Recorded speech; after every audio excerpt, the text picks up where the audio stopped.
Welcome into the Bassmaster Studios, another episode of Elite Series Skypes. And on the phone today, we've got one of our Mississippi anglers, I think the only angler from Mississippi, and that is Brock Mosley. Brock, you came off a great 2019 season. You got to experience a taste of your first Bassmaster Classic. It's got to make your 2020 season kind of start off on the right foot. Yeah, it was a good year. I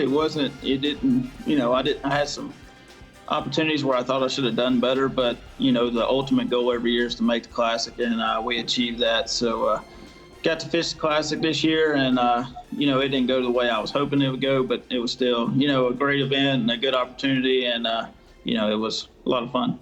Well, Guntersville wasn't easy at all. Guntersville is one of the best lakes in the country, and it looks like it's on a good upswing when it comes to fishing. The fish looked great, a lot of fish in the lake, but there was a lot of different conditions that threw you all off. So what was the biggest thing for you? Was it the wind direction, the water level, the amount of current they were pulling through, or how much eelgrass was in the lake? Because there's a lot of different things that changed up every single day. I was concerned all week with the post-front conditions we were going to have, and I fished the Tennessee River a good, a decent amount this time of year, or that time of year, and I knew for what I was wanting to do, the fish wasn't going to bite, and I was trying to catch them a little deeper than everybody else. I really wasn't paying much attention to the grass, and that's what ended up coming back and biting me in the rear the first day, because I did have a lot of white one-fish holes. I was fishing some natural springs that I found over the years that, usually you can get a bite or two out of, even when it's tough. But the north wind we had that first day was really pounding into just about all of those one-fish holes, and it really hurt me. But, it is what it is, and, the Bassmaster Classic is about fishing against the best there is, and you got to be able to make the right adjustment when it's time. Well, it's obviously hard to predict what's going to happen, but it is crazy how it was one on riprap on a bridge basically, but Hank Cherry did have some other spots that he was able to mix in some other things. But one thing that struck me odd is that none of the other bridges really factored. It was just seemingly that Browns Creek Bridge, but we didn't see that many people on the the North Saudi or the South Saudi, maybe occasionally here and there. I didn't see a single person on the Spring Creek Bridge for the most of the event. It was kind of odd how it played out. There might have been those one-off anglers that fished it, but it was different Guntersville than we've seen in the past. Yeah, I actually started my day one on the North Saudi Bridge along with John Cruz and one other boat, one of the Bass Nation guys, and none of us caught a fish, and I actually started there the official day of practice on Wednesday. I didn't catch very many, but I caught a few, and a few solid, 4-pounders, 4.5s. But I figured, any day that time of year, those fish pull up, and you can get right in a hurry. And they never actually pulled up during our event. Even when I caught them there, the official day of practice on Wednesday, they really wasn't.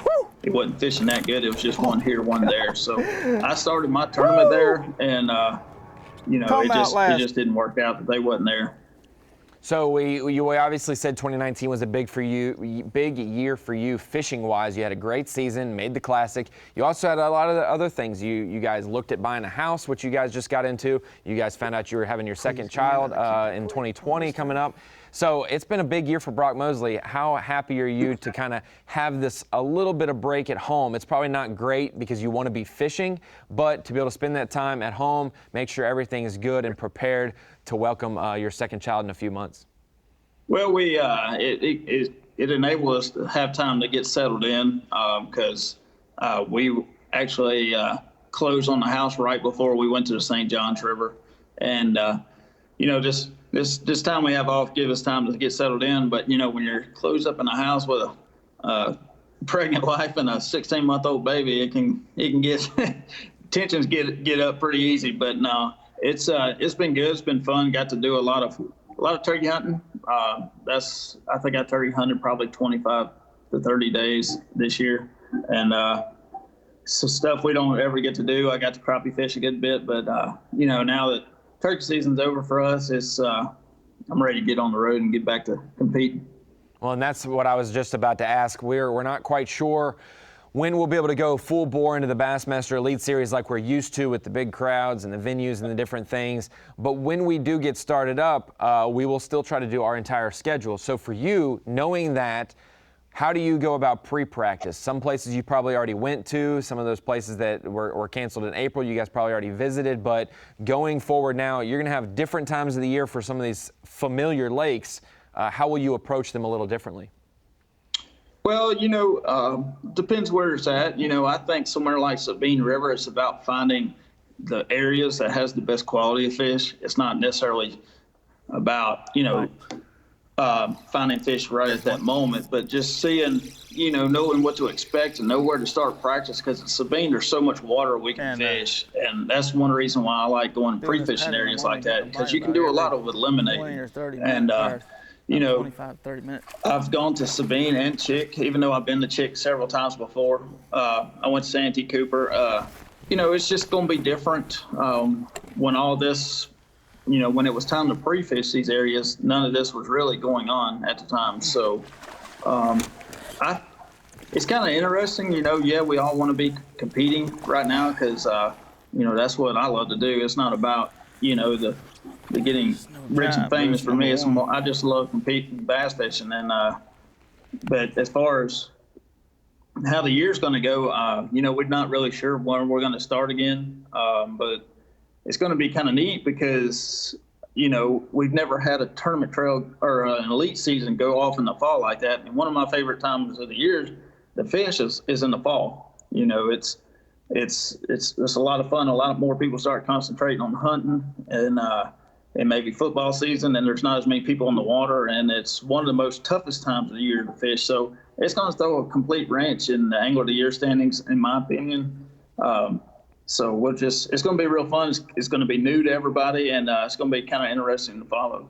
Well, it'll be some of those southeast fisheries that would have been great in March and April that were on the schedule. Now that they're postponed for the fall and whatnot, those places will maybe have grass, whereas it wouldn't be as prominent early in the spring when it's still cold and whatnot. So there will be a lot of different aspects. But I wanted to touch on, you talked about you don't do professional bass fishing to get rich and famous. You do it because you love competition. And a lot of anglers, a lot of tournament staff, just anyone in general, we've all competed in other sports and we've all done things that have kind of, satisfied that competition prior to getting into bass fishing. For you, that was baseball. So talk to me about Brock Mosley, the baseball player, and kind of your path in college with that until you kind of opened the door to bass fishing. I went to the high school I went to was pretty much a powerhouse for baseball. We were actually, at times in the number one in the country. And, and I was nowhere near the best on our team. Everybody on our team signed to go play college ball somewhere, and that's in my class and the class under me. And then going on to college, I wasn't the most talented. I just had to outwork and I had to go to the batting cages when everybody else was going home. I just had to keep working and make myself compete on their level. And I see a lot of that on fishing the same way. And, one thing that I love about fishing the Elite Series is going fishing all over the country, some of the best fisheries in the country. And it really has me to where I don't like to fish when I'm home because I live close to a 3,500 acre lake. And it's, when I go out there, I know where I'm going to go. I know what I'm going to do. And I know about what I'm going to catch. So going to these new fisheries and getting better on them, is part of my passion for what we do. And it's a lot of fun. Well, for you, obviously, you can see that hard work mentality pay off. Better. You fished in the Elite Series, you had success, had back-to-back second place finishes, basically at the St. Lawrence and at Lake St. Clair, and you still hadn't tasted that Bassmaster Classic, or you still hadn't gotten that victory, but you pushed through it, and then you have a really rock-solid year last year. You said you had some events that you'd like to do better in, but you had a lot of those really good finishes, not maybe a great finish, but a lot of those really good finishes and a lot of good moments catching the biggest bass of a day at this event or that event. At Lake Hartwell, I know you were right on the edge of making that final day and whatnot. To make that classic and to put in that hard work, it's got to be satisfying knowing, just like the batting cages, knowing that you've put in the time, you put in the work, and it's all coming to fruition, and now you're kind of getting into a groove. It does. But last year, it's hard to say I had a great year when I didn't make any top tens. And going back to that 2017 year where I finished the year with 2 second place finishes in 3 tournaments. Well, I had about as good a second half of the season that year that you could have, making 4 out of 5 cuts, a couple of top tens, and being in contention to win. And that's kind of, how I got to where I am today and through the Opens. When I compete in the Opens, I got to where I was finishing the top 10 or 15 in points every year. And I still haven't got to that level on the Elites. Yes, the competition betters level, but I still haven't been catching fish the way that I have in the past to get me to where I'm at. And, I'm going to constantly keep working and trying to get there. My goal is to have a full season like I ended that 2017 season, being consistent and being in contention, several times throughout the year. So I wanted to ask you, kind of segueing back to that baseball and your college time, you went and transferred from a smaller school to Ole Miss, right there in your home state, and you got to try out college fishing. You were one of maybe the first breed, maybe the year or 2, 3 or 4 into the college fishing experience. What have you seen change from college fishing when you were there to where you are now as an angler? Obviously, you've grown and learned, and obviously a lot more information is readily available for college anglers, but you did win an event there. I believe you won at Lake Gunnersville, a regional, so you know how to win, and your time's coming on the Elites. But what have you seen from yourself from your college days through your Opens to now your Elites? Well, for one, you got to give a lot of credit to B.A.S.S. and to Hank Weldon and what them guys do with B.A.S.S. because nowadays anglers are coming out of college level so much more versatile than it was when even I was there. College fishing has just exploded onto the scene ever since I came through there, which wasn't that long ago. I mean, I think I won that tournament in 2011, but just in those 8 or 9 years, it's just exploded on how well of a run organization that it is getting them guys to where they need to be on the next level. And now it's going down to even the high school level. So these guys are getting ready to be the best, anglers that we've seen is yet to come. And, when I won that tournament in college, it was still just, a far dream to make the Elite Series and to compete against the best. But, after a year or 2 in the Opens, having some success, I think my first full season on the Opens, I finished 7th in points, and I just missed the Elite Series. So by then I knew it was possible. And then, I just kept working and grinding, and, it was a long road to get here, but it's definitely worth it for sure. And you got a taste of a little bit of Elite Series action when you were still in the Opens and hadn't qualified yet. You got to fish part of the Bass Fest deal with the top Opens anglers, got to fish that. You even, I think you won the Lake Nickajack portion of that event. But Brock Mosley, it's been a good couple years for you. Getting your footing there, and I know that you have a bright future ahead of you, and I know that you're sitting on your hands right now wanting to go fishing, but when we do, how will you approach the rest of the year? We could maybe start out almost with the smallmouth swing instead of that being the end of our season. That could almost be the beginning or the first few events. How are you going to change up your approach compared to a normal season where that's the end of the year?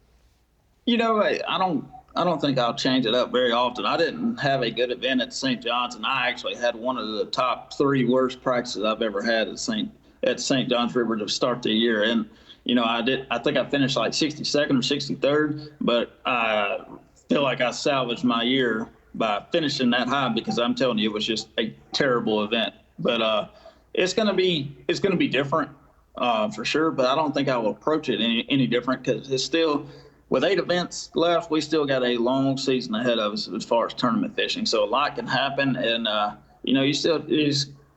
and what we do, you got to take it one competitive day at a time. So you can't look too far ahead. Just take each day as it comes, and I'm like everybody else. I'm ready to start fishing, and but with everything going on, it's just it's a lot to take in and a lot of different variables that's going to have to come together for us to get back on the water.